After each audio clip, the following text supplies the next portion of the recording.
గత 15 రోజుల క్రితం ఈ ప్రాంతంలో ఉన్నటువంటి కాలనీ వాసులందరూ కూడా ఈ ఒర్రెను కబ్జా చేసిన వ్యక్తులపైన ఈ ఒర్ర కబ్జా వలన మా అందరికీ వర్షాకాలంలో ఇబ్బందులు వస్తున్నాయని చెప్పేసి మున్సిపల్ కమిషనర్ గారికి ఒక దరఖాస్తు ఇవ్వడం జరిగింది.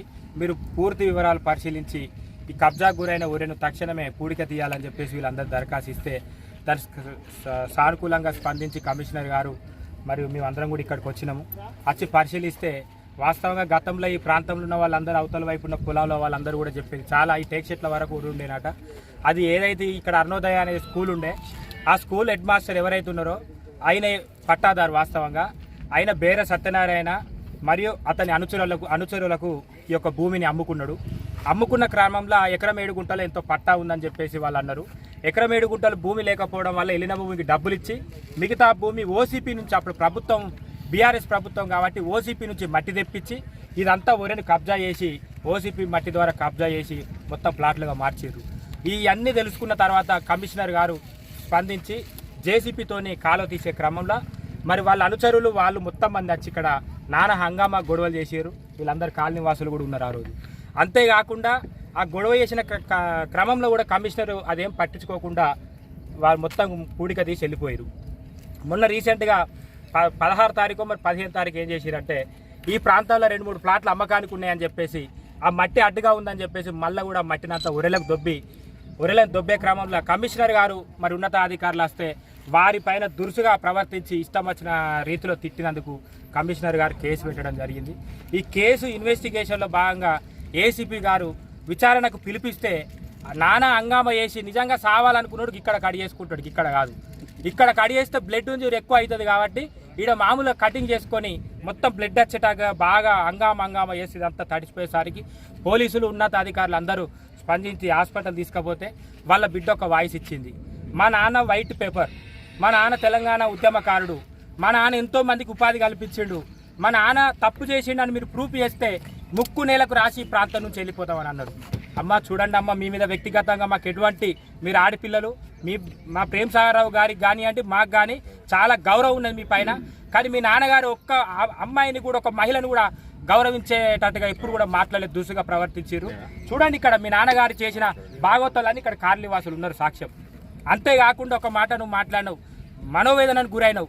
మీ నాన్న చేయబట్టి చాలామంది ఆత్మహత్యలు చేసుకున్నారు, చాలామంది పేషెంట్లు అయ్యారు.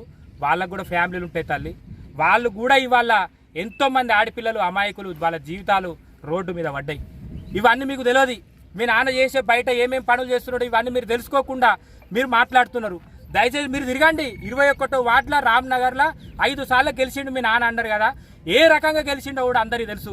ఎంత భయప్రాంతులకు గురి చేసి ఓట్లు వేయించుకున్నా కూడా తెలుసు. ఓటింగ్ పోయే సమయంలో నువ్వు ఎవరికి ఓటేస్తావో నాకు తెలుసు. నువ్వు నాకు ఓటు వేయకపోతే రేపు నేను ఓడిపోతే గిట్లా ప్రభుత్వం మాది ఉన్నది, నేను అవన్నీ తీపిచ్చి ఎవరెవరైతే నాకు ఓటేయలేదు పింఛన్లు కార్డు చేపిస్తా, రేషన్ కార్డు తీపిస్తా అని చెప్పేసి నువ్వు ఎంతమందిని బెదిరించినావో అవన్నీ కూడా చెప్పడానికి సిద్ధంగా ఉన్నారు. అంతేకాకుండా ఇక్కడ ప్రైమరీ స్కూల్ ఉంది, ఎంపీపీఎస్ స్కూల్. ఆ స్కూలు వాస్తవంగా పట్టాదారు వేరే వాళ్ళను బెదిరించి ఆ భూమిని ఆక్వై చేసుకొని ఈ భూమి నాది, నేనే మీకు ప్రభుత్వానికి దానం ఇస్తున్నా అని చెప్పి ఒక సర్టిఫికెట్ మీరు సాదా బైనామా ద్వారా రాసి ప్రభుత్వానికి ఇచ్చి శాంక్షన్ చేపించి మీరు ఏం చేసారు, స్కూల్ కట్టించారు. స్కూల్ కట్టించిన తర్వాత ఏం చేసారు, హెడ్ మాస్టర్ను రానియలే, పిల్లల్ని రానియలే. నువ్వు నిజంగా కౌన్సిలర్వే కదా, గతంలో ఎంపీటీసీవే కదా, నీకు బాధ్యత లేదా? ఆ స్కూల్ని బాగు చేసి అందులో పిల్లల్ని చాలామంది పేదవాళ్ళని ఇక్కడ వాళ్ళందరికీ చదువు చెప్పించే బాధ్యత నీకు లేదా? ఆ స్కూల్ని మూతవాడేపించి చుట్టూ భూమి కొనుక్కొని హద్దులలో బేర సత్యనారాయణ ఓన్ హౌస్ అని పెట్టుకొని ఇలా దాన్ని అమ్మకానికి పెట్టినావు. ఈ పక్కనే చిల్వేరు రాజయ్య ఆయన భూమి కబ్జా చేసి నానా ఇబ్బందులకు గురి చేసి కాలు మొక్కుతా కూడా కాలుతోంది అనినావు నువ్వు. అవన్నీ చెప్పడానికి కూడా అందరికీ తెలుసు. కానీ ఇన్ని రోజులు ఎందుకు బయటికి రాలేదంటే నీ మీద ఉన్న భయంతో, గౌరవంతో కాదు, నువ్వేదో మంచివాని కాదు, నీ మీద భయంతో వాళ్ళు ఎవరు కూడా బయటికి రాలేదు. ఇప్పటి నుంచి నువ్వు నిన్ను ఏదైతే హంగామా చేసినావో నీ పని మొత్తం అయిపోయింది. బేర సత్యనారాయణ గుర్తుపెట్టుకో, నువ్వేదో చిన్న కోడి కత్తిలాగా ఆంధ్రలో చేసినట్టు నువ్వు కూడా కోడి కత్తిలాగా ఇక్కడ ఏదో చేస్తే భయపడ్డోడు ఎవ్వరు లేడు. నీ మీద ఖచ్చితంగా చర్యలు ఉంటాయి. నువ్వు ఏసీపీ గారిని తిట్టినవు, అదేవిధంగా మా ప్రేమ్ సాగర్రావు గారి గురించి కూడా నువ్వు దురుసుగా ప్రవర్తించినావు.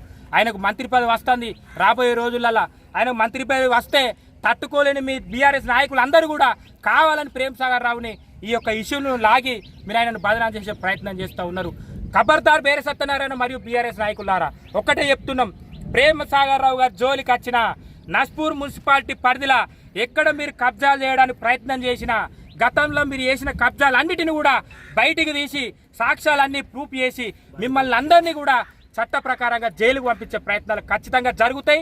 జైలుకు పంపించడం కూడా జరుగుతుంది. అంతేకాకుండా ఇంకొక చిన్న విషయం చెప్పాలి బేర సత్యనారాయణ గురించి. గతంలో మా సోదరుడు ఎంపీటీసీగా చేసిండు. మేము కాంగ్రెస్లో ఉన్నాం. రాజీవ్ విగ్రహం దగ్గర మా ఫ్లెక్సీ ఉంటే ఒక పండుగకు మేము ఫ్లెక్సీ పెట్టుకుంటాం అనే సమయంలో ఆయన ఎంపీపీగా ఉండి మా ఫ్లెక్సీని తీసి పక్కకు వారేసి బీఆర్ఎస్ ఫ్లెక్సీ పెట్టుకున్నాడు.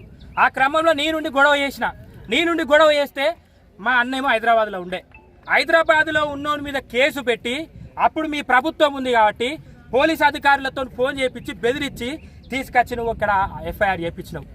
అంటే నువ్వు చేయని తప్పుకు మమ్మల్ని అందరినీ బలి చేసినావు. చాలామంది అమాయకులను బలి చేసినావు.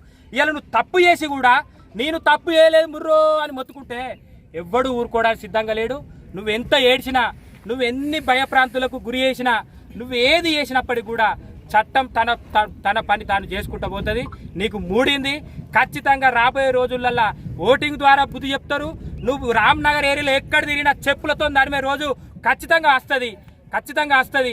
ఇప్పుడు చెప్తున్నా, ఈ ఒరెను నువ్వు కబ్జా చేసినావు. నీ గతంలో ఉన్న నీ ఎమ్మెల్యే దివాకర్ రావు మాజీ ఎమ్మెల్యే గుండె మీద చేసుకొని మా బేర సత్యనారాయణ సత్య హరిశ్చంద్రుడు చాలా మంచోడని చెప్పి ఆయన మీద గుండె మీద చేసుకొని మీ దివాకర్ రావు చెప్పగలుగుతాడా? మీ బీఆర్ఎస్ నాయకులు చెప్పగలుగుతారా? మీ జిల్లా అధ్యక్షుడు బాల్కసుమని చెప్పగలుగుతారా? దయచేసి వాళ్ళందరూ ప్రెస్ మీట్ పెట్టాలి. బేర సత్యనారాయణ మంచోడని చెప్పాలి. మీరు చెప్పరు. ఎందుకంటే ఆయన చేసిన అక్రమాలు మీకు కూడా తెలుసు. బీఆర్ఎస్లో కూడా చాలా మందికి అన్యాయం జరిగింది. రండి, బీఆర్ఎస్లో ఎవరెవరైతే బీజేపీలో ఎవరెవరైతే అన్యాయం జరిగిందో వాళ్ళందరూ రండి. మేము